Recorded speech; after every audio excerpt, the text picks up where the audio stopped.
And it's now time for the business day. Petrol prices will jump to a 2-month high this Christmas Eve, with Petrojam tagging $1.46 to each liter of gasoline. The price of a liter of automotive diesel goes up 25 cents, while low sulfur diesel will cost a similar 25 cents more. Kerosene is up $1.33, while propane and butane jump by 25 cents. Currency trading ended today with the US dollar selling for $143.70. The Canadian dollar is going for $112.98. The pound is costing $193.14, while the euro sells for $176.98.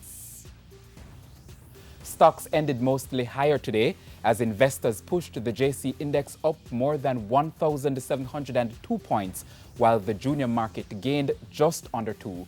The top performers were Salada Foods, Blue Power Group, Sterling Investments US dollar shares, ISP Finance, and SSL Venture Capital. Well, SSL Venture. Now, the worst performers were CAC 2000, iCreate, Epley, Everything Fresh, and Pulse Investments. And that's the Business Day. International stories when we return. Please stay with us.